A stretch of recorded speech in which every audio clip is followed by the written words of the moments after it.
First contact in crisis.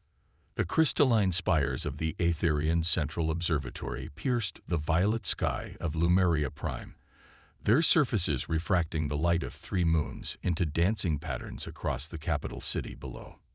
Inside the observatory's quantum monitoring chamber, first speaker Ilara's translucent wings trembled as she studied the holographic display before her.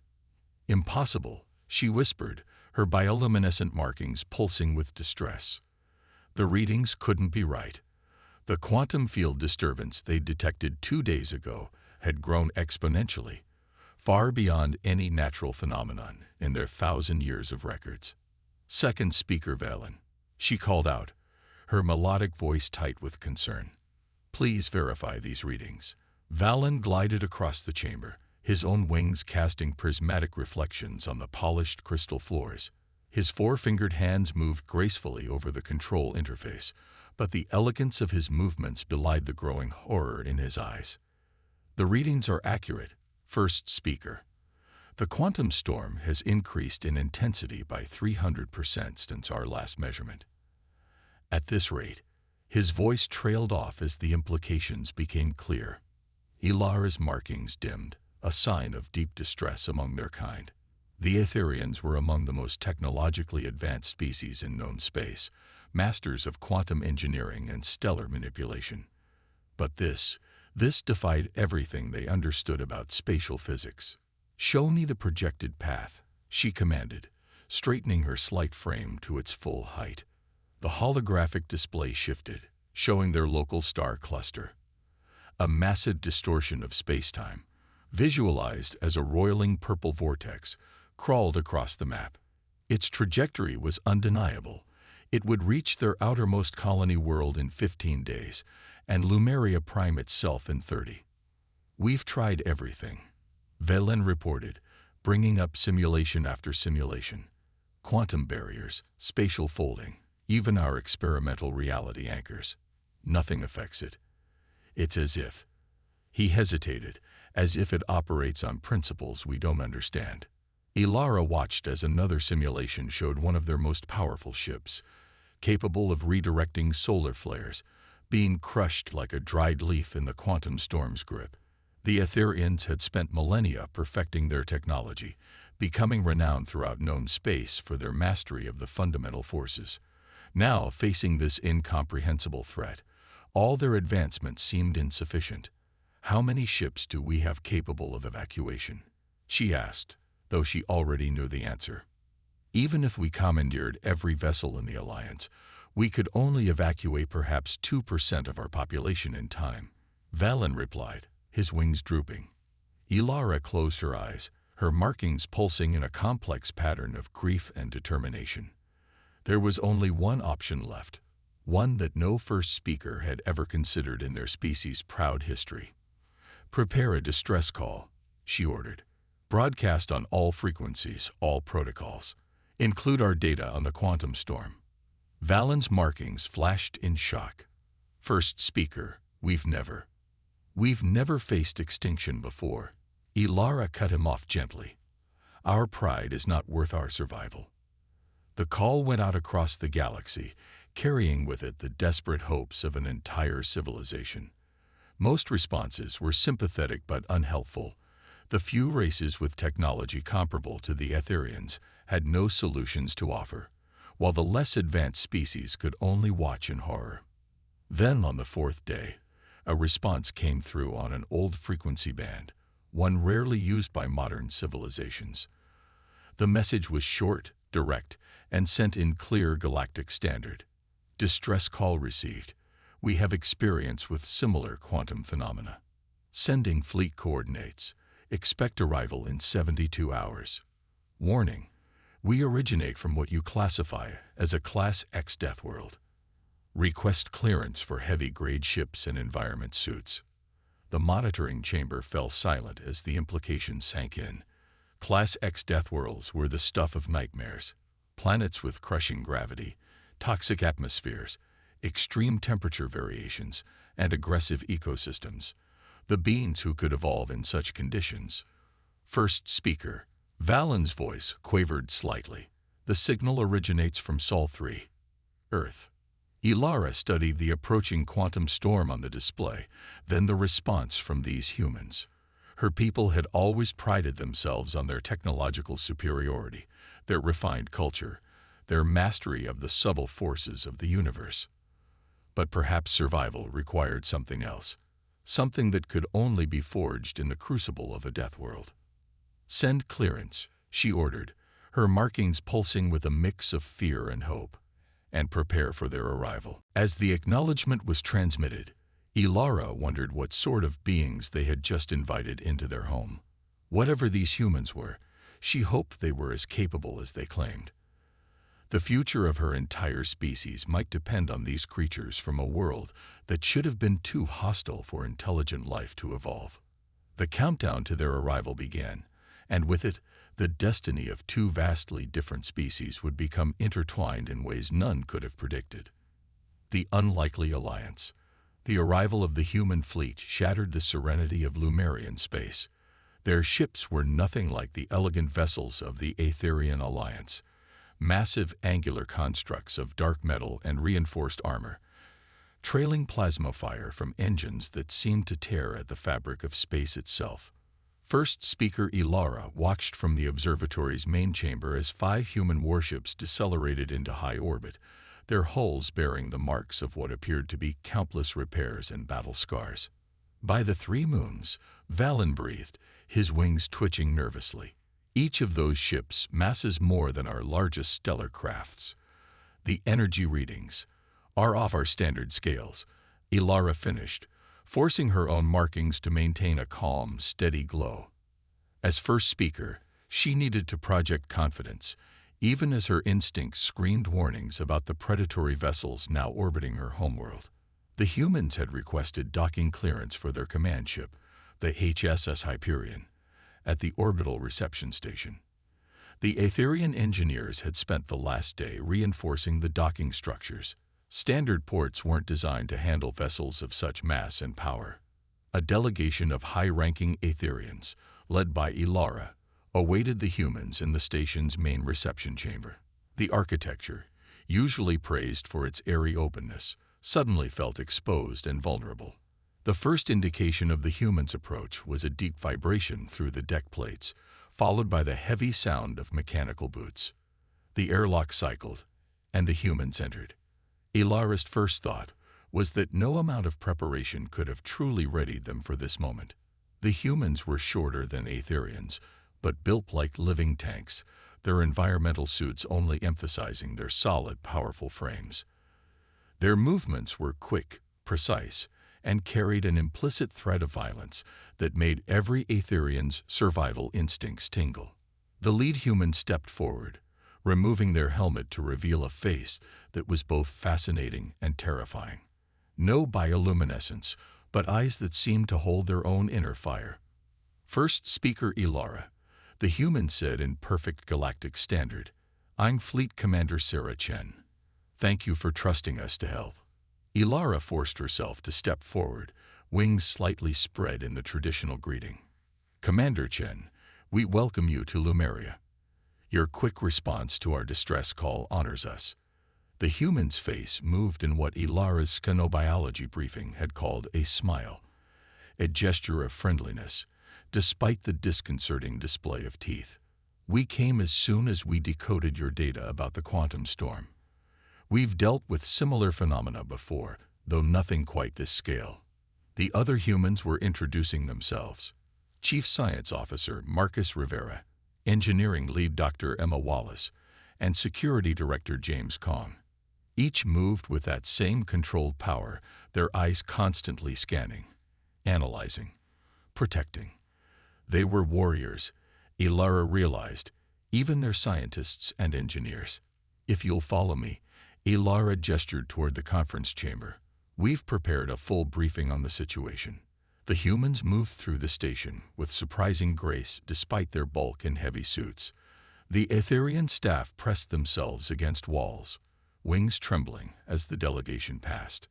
In the conference chamber, Dr. Wallace immediately began interfacing their systems with Aetherian technology, her armored fingers moving with unexpected delicacy across the crystal controls.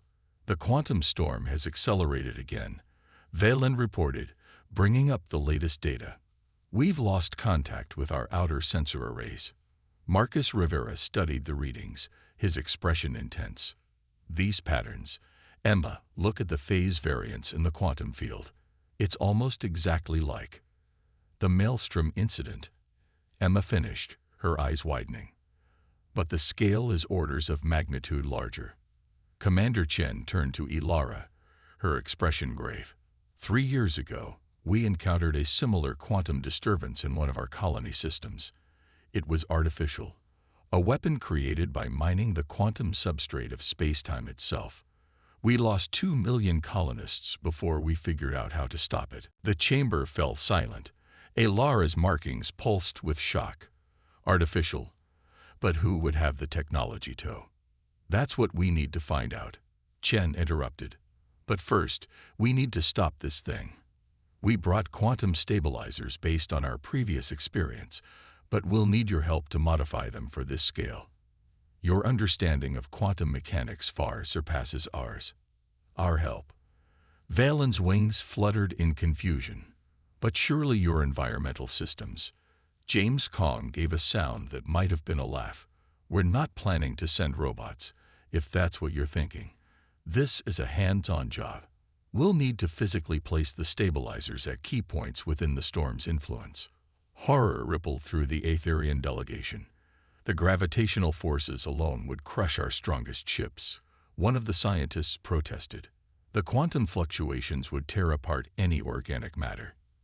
Not us, Emma Wallace said, her voice firm. We evolved on a world with 6 times your gravity. Our cellular structure is dense enough to withstand extreme forces, and our suits are designed to handle even worse conditions.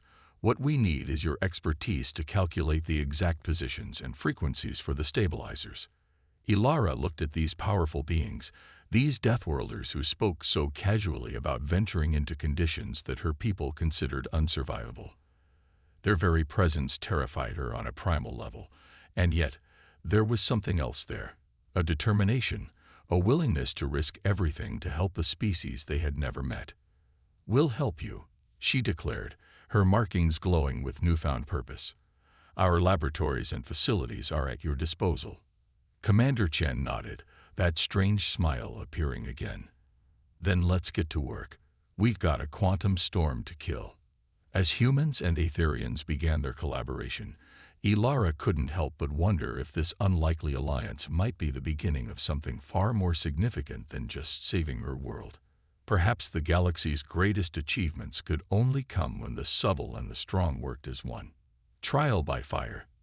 The training chamber aboard the HSS Hyperion hummed with energy as Emma Wallace demonstrated the quantum stabilizer deployment procedure for the 20th time. Her environmental suit, now integrated with Aetherian crystal tech, moved smoothly despite the chamber's artificial gravity being set to 15 times Lumerian standard. The interface crystals have to align perfectly, she explained to the Aetherian science team watching from behind reinforced observation windows. Even a micron of misalignment could cause a cascade failure. Valen, who had volunteered to act as the Aetherian science liaison, tried to hide his wonder at how easily the humans moved under such crushing gravity. The quantum harmonics are holding stable, he reported, checking his displays.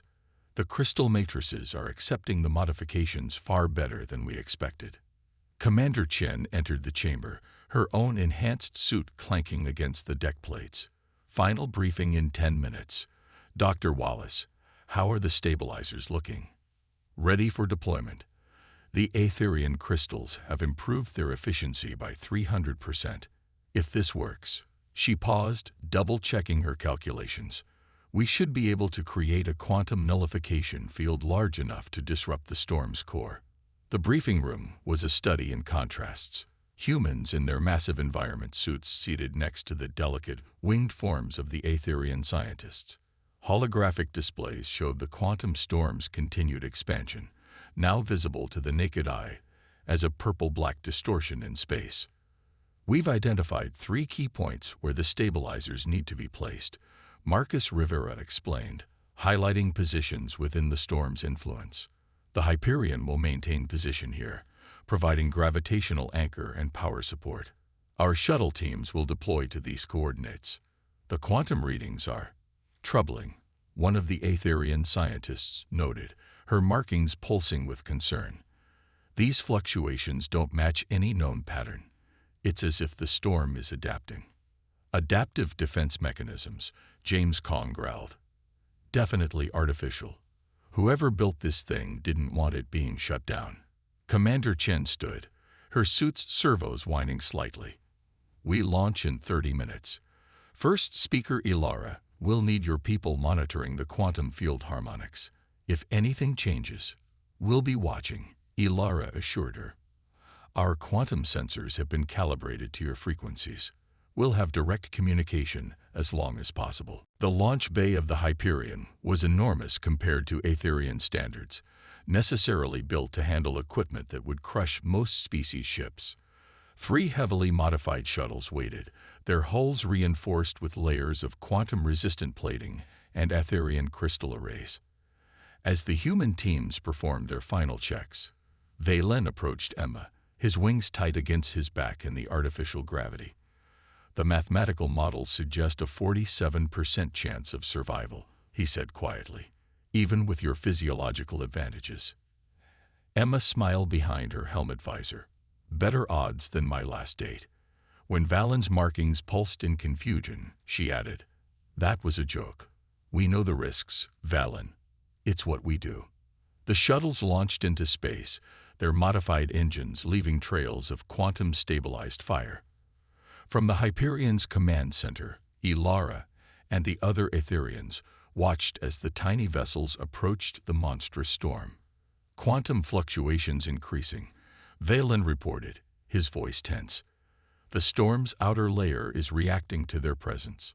The shuttle formation entered the storm's influence, and immediately the violence of space itself seemed to turn against them. Reality twisted and buckled, gravitational forces strong enough to bend light itself buffeted the small craft. Through it all, the humans maintained formation, their voices calm over the comm channels as they reported readings and adjustments. This is Wallace in Shuttle 2, approaching first deployment point, compensating for gravitational shear. The shuttle's external cameras showed Emma stepping out into space, her suit now the only protection against forces that could tear apart a capital ship. She moved with practiced precision, the stabilizer unit held secure as she navigated through the quantum chaos. First stabilizer anchored, she reported, initiating quantum harmony sequence. Now, a pulse of energy rippled through the storm as the device activated, creating a small sphere of calm in the chaos. But something was wrong. The storm's purple-black mass began to shift, tendrils of distorted space reaching toward the stabilizer. Energy spike. Valen shouted. The storm is actively responding. All teams, fall back. Chen ordered, but it was too late. A massive surge of quantum energy erupted from the storm's core. The stabilizer's crystal array shattered, and the backlash sent Emma tumbling into the void. Shuttle 2's engines flared as it moved to retrieve her, but the storm's intensifying gravity, was pulling them all deeper. Mayday, mayday. Emma's voice crackled through the quantum static. Suit integrity at 60% and falling. Something's interfering with the quantum harmonics. This isn't just a weapon. It's alive. As the crisis unfolded, Ilara's markings flared with sudden realization. The patterns, she whispered, then louder. Commander Chen. The quantum fluctuations, they're not random. They're a language. The storm pulsed again, stronger this time, as if in response to being recognized. And in that moment, what had begun as a rescue mission became something far more complex. They weren't just fighting a weapon. They were facing something that could think, could adapt, could communicate. And now they had gotten its attention. Strengthened differences. Emergency klaxons blared through the Hyperion as damage control teams rushed to stabilize the rescued shuttle crews. Emma Wallace lay on a medical bed, her environment suit scared and cracked, while Etherian healers worked alongside human medics to treat her quantum radiation exposure. The patterns, Ilara insisted, her wings quivering with excitement despite the crisis. They're similar to ancient quantum harmonics our archaeologists discovered in the Nexus ruins. We thought they were just mathematical curiosities. But they're not. They're words. Commander Chen stood at Emma's bedside, her face grim. A quantum entity that can think. That explains why it adapted to our stabilizers. Dr. Wallace, what did you see out there? Emma's voice was hoarse, but her eyes were clear. When the stabilizer connected, I felt something. Not just energy patterns. Intent. Intelligence. It recognized what we were trying to do and responded. Marcus Rivera burst into the medical bay, his tablet displaying complex equations. First speaker, those archaeological records. We need them now. If this thing is trying to communicate. The next hours were a blur of activity. Etherian linguists and quantum physicists worked alongside human engineers, combining their understanding of ancient quantum languages with humanity's practical experience in extreme conditions.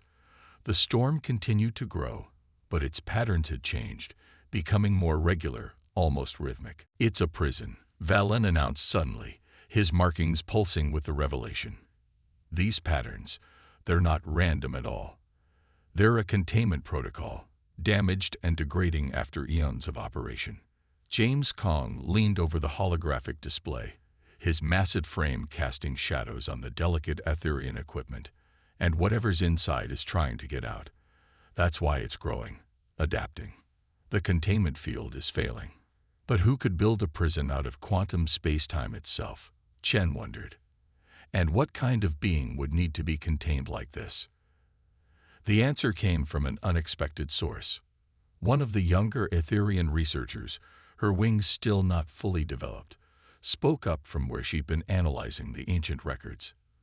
The precursors, she said softly. In our oldest legends, there are stories of beings who could manipulate reality itself. Our ancestors called them the shapers of space. And now their prison is breaking down, Emma added, sitting up despite the medic's protests. But why here? Why now? A deep vibration ran through the ship, different from anything they'd felt before. On the quantum sensors, the storm's patterns shifted dramatically. It's trying to complete the breach, Marcus shouted. Energy readings are off the scale. Commander Chen's decision was instant. All hands, battle stations.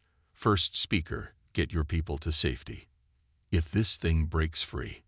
No. Ilara's voice cut through the chaos, her markings glowing with determination. We're not running. The precursors built this prison, and our ancestors helped them. We can see it in the quantum harmonics. There are elements of early Etherian mathematics in the containment patterns. And we've got the raw power and survival capabilities to implement whatever solution we find. Emma finished, understanding dawning in her eyes. We don't need to fight this thing. We need to repair its prison. The plan came together quickly, born from the desperate creativity of two species facing extinction. The humans would provide the physical means to approach the quantum storm, their bodies and technology capable of withstanding its intense forces. The Etherians would provide the mathematical precision and quantum understanding needed to repair the ancient containment field. It's basically quantum surgery, Marcus explained as they modified the stabilizers. Instead of trying to shut it down, we'll use the stabilizers to reinforce the existing containment patterns. Emma, against medical advice but with Chen's grudging approval, suited up again. The entity will try to stop us. It knows what we're attempting now. Let it try, James growled, checking his modified quantum pulse rifle. We've got something it's never faced before, Etherian brains and human stubbornness. As they prepared for their second attempt, Ilara approached Commander Chen. Our scientists have theorized that direct quantum communication might be possible, if we could reason with the entity, while we're attempting to repair its cage. Chen shook her head. Too risky, but keep working on the translation. If this goes wrong, we'll need a backup plan. The modified shuttles launched again, but this time they moved with new purpose. The quantum storm raged around them, more violent than ever, but now they could read its patterns, predict its reactions. Human determination and Etherian insight worked in perfect synergy. "Here we go again," Emma muttered as she stepped out into the quantum chaos. "Ready to make history, Valen." From his position in the Hyperion's quantum lab, Valen's markings pulsed with what might have been amusement. "Just try not to break any more universal constants, Dr. Wallace. They're quite difficult to replace." The storm's prisoner awaited them, its power growing by the second. But this time, they weren't facing it as separate species with separate strengths. They were facing it together, and that might make all the difference in the universe. Legacy of two worlds. The quantum storm writhed against the void of space, its purple-black mass now spanning half the Lumerian system. Within its chaotic depths, 3 human shuttles moved with precise coordination, their hulls glowing with the combined power of Etherian crystals and human engineering. "Approaching primary containment node," Emma reported, her suit's enhanced sensors translating the quantum patterns around her into readable data. "The prisoner is agitated. It knows what we're trying to do." The entity's response was immediate and violent. Space itself seemed to fold and twist, gravitational forces strong enough to tear apart stars lashing out at the tiny vessels. But this time, they were ready. Quantum harmonics holding steady. Valen's voice came through the comm, his calculations guiding their approach. "The containment patterns are aligning with the historical records. Emma, you'll need to place the first stabilizer exactly as the mathematical model shows." Emma pushed through the quantum turbulence, her modified suit allowing her to move where no organic being should survive. The other human teams, led by James and Marcus, took up defensive positions with their quantum pulse rifles, ready to create temporary stability fields if needed. "Commander Chen," Ilara's voice cut through the static. "We're detecting something unprecedented. The entity. It's trying to communicate directly through the quantum field." Inside her suit, Emma felt it too. A presence vast and ancient, pushing against the edges of her consciousness.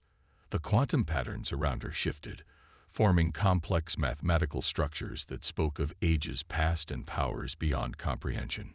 "It's showing us something," she gasped. "The precursors, they weren't jailers. They were guardians. This thing, it's not trying to escape.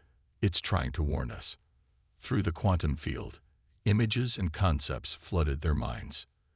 The precursors, beings of pure energy and thought, had created the prison not to contain a threat, but to preserve something vital.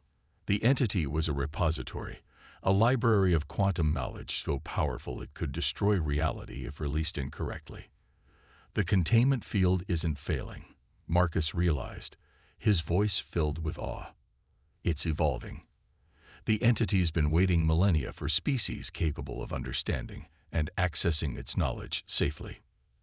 That's why it appeared here," Ilara added, her markings pulsing with excitement. "It sensed our quantum technology and your physical adaptability. Together, we might be the first species capable of communicating with it properly."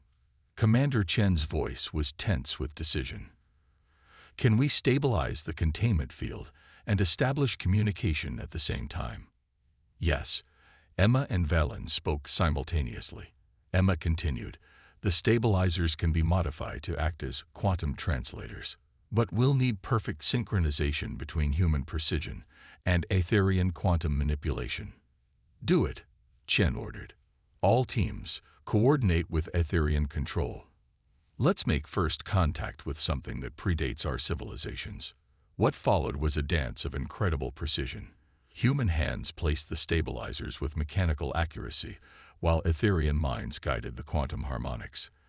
The entity responded, its violent outbursts transforming into complex patterns of energy and information. The stabilizers activated in sequence, their crystal matrices glowing with otherworldly power. Instead of fighting the quantum storm, they became part of it, transforming its chaotic energy into structured channels of communication. Final stabilizer in position. Emma announced, her suit's power reserves nearly depleted, initiating quantum harmonic convergence. Now, for a moment, space itself seemed to hold its breath. Then, the storm's purple-black mass began to change, transforming into a structured matrix of pure quantum energy. Within it, patterns of light and mathematics danced in ways that spoke of universal truths. Containment field stabilized, Valen reported, his voice filled with wonder. The entity, it's offering us access to its knowledge. But only together. The data structures require both our species' capabilities to interpret and manage safely. As the human teams returned to the Hyperion, the full impact of what they'd discovered began to sink in. They had not just saved the Lumerian system. They had unlocked access to the collected knowledge of beings who had mastered the fundamental forces of reality itself.